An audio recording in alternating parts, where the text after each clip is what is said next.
So okay na tong ano na to, itong bulldozer na to na Komatsu.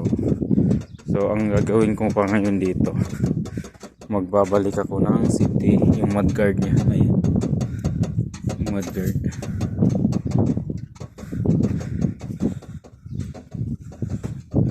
Ibabalik ko yung mudguard niya para ayan siya, pinapakuha ko yung mga kadena. Ayan, ayan ang mudguard. Yung dito, yung cover yan dito sa ilalim. So yan ang ibabalik ko. So dito, tignan natin dito kung mas ayo, aray. Yan, yan ang ibabalik ko.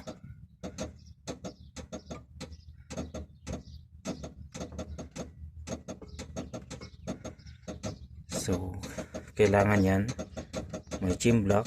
Yan, naka-ready na yung mga kadena, inano ko na dyan. So ang kailangan yan may chin block.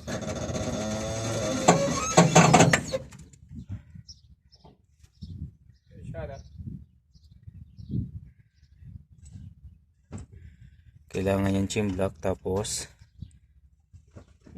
para maakyat. So kailangan dyan safety talaga ang pag kilos, paggawa dyan, hindi pwedeng aanga-anga. So kaya itong mga kasama ko puro aanga-anga, yung mga tutulong sa akin. Kaya ang mangyayari dyan, ako ang magsisafety sa sarili ko.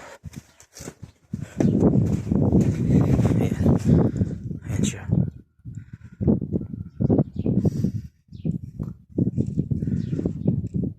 Tatali ko ang kadena dito sa part na to, sa may link sa butas dyan. Isasabit ko yung kadena kabilaan yan, tapos kabila dalawa dito sa kabila yung chin block para maangat. Ganun lang yung style yan.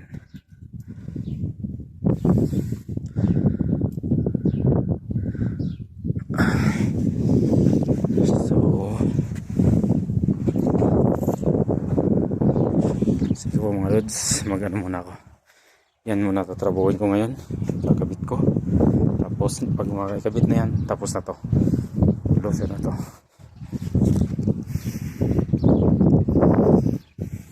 Sige po mga lods, ingat kayo dyan. Salamat sa inyong suporta at sa panonood sa aking munting video.